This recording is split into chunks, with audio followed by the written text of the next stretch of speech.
Dans la série OVNI vidéoludique, nous enchaînons avec Space Battleship Gomorrah, un shoot'em up développé par le studio UPL.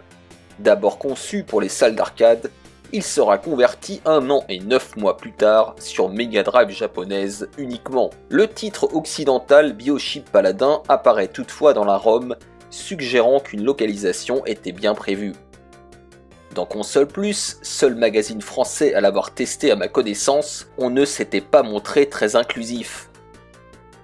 Noté 75%, le titre semblait souffrir de la comparaison avec Thunder Force 3. Ce shoot'em up est original, même s'il ne vaut pas Thunder Force 3. Il vous fera passer de bons moments. Pourtant, à la lecture des 2 commentaires qui vont suivre, on peine à comprendre cette note. La lenteur du défilement ne gêne absolument pas, d'autant qu'il est parfaitement fluide. Le système de contrôle des bombes frise le génial, ce qui rend cette faible durée de vie d'autant plus regrettable. Pour peu qu'on ne reste pas au niveau facile, c'est un jeu vraiment très sympa. Le jeu est lent, trop facile, mais le système des bombes est très bon, et le fait de pouvoir jouer à 2 de 2 façons différentes, franchement génial. Les graphismes ne sont pas à tomber par terre, mais ils sont propres et variés. L'animation est fluide et la musique entraînante à souhait. Et puis après tout, nous n'avions qu'à ne pas jouer en niveau facile. D'ailleurs j'y retourne. Il n'est pas exagéré d'affirmer que Gomorrah n'a pas marqué l'histoire du jeu vidéo. Il faut dire que son concept en avait déstabilisé plus d'un à l'époque. Le joueur contrôle un vaisseau spatial nommé Bioship qui a la particularité de pouvoir tirer vers l'avant de façon classique, mais aussi à 360 degrés à l'aide d'un réticule. Concrètement, cela permet aux joueurs de tirer dans n'importe quelle direction, ajoutant une dose de stratégie mais aussi de complexité au jeu. Seul portage connu à ce jour sur Terre, cette conversion Mega Drive apparaît dans un premier temps à la hauteur de la borne avec l'ajout de parallaxe. Pour le reste, c'est un peu moins beau mais pas tellement. Il y a d'abord ce vaisseau interlope qui m'avait toujours fait l'effet d'une verrue sur l'écran. Mais c'est comme tout, à force de pratique, on finit presque par apprécier ce design underground que n'auraient pas renié les humanoïdes associés. Les décors qui se déclinent en 9 environnements sont finalement plutôt jolis et variés, rien à dire de ce côté-là. L'animation est plutôt solide malgré la profusion d'ennemis à l'écran. Donc si d'un point de vue technique cette conversion est plutôt correcte, demeure un manque de finition qui ne le fait pas accéder au panthéon du genre sur la bécane. Comme je le disais plus haut, le gameplay de ce titre sort de l'ordinaire, puisqu'il propose 2 systèmes de tir simultanés.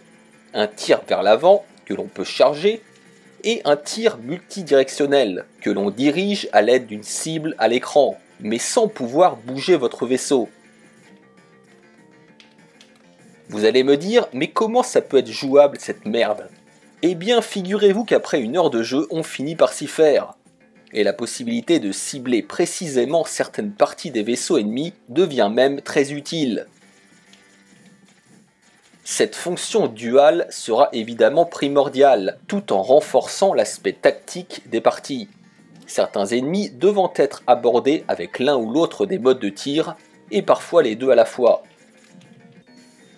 À de nombreuses reprises dans le jeu, la clé du succès réside dans votre capacité à déterminer quel mode de tir il faut utiliser, mais aussi bien souvent à trouver un save point pour votre bousin permettant d'utiliser la réticule sans risque, celle-ci ayant la particularité de pouvoir éliminer les tirs ennemis. Alors oui, le vaisseau est lent, c'est d'ailleurs une critique récurrente dans les tests que j'ai pu lire ici ou là sur internet. Mais bordel, vous aviez pas remarqué qu'il y avait des power-up ? Parce qu'après en avoir récupéré quelques-uns, croyez-moi la vitesse est tout à fait convenable. Donc exit cette critique bidon. Et de toute façon le jeu serait injouable en vitesse supersonique. A noter que le mode de joueur est très bien pensé, l'un des joueurs peut déplacer le vaisseau et tirer vers l'avant, et l'autre déplace le réticule et peut tirer là où il veut. Les items qui vous redonnent de la vie ont la particularité de faire grossir le vaisseau. Un dilemme apparaît alors.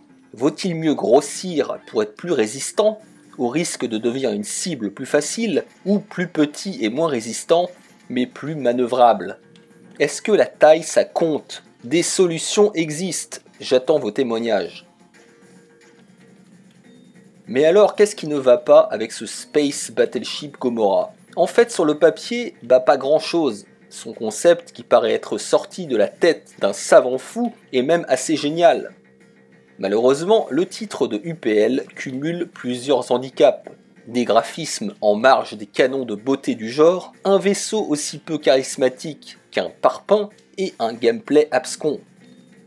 En fait, ce jeu me fait penser à un petit génie incompris, obèse et boutonneux, avec qui il serait certainement intéressant de discuter métaphysique, mais que personne ne veut approcher à cause de sa disgrâce. À vous de faire le premier pas.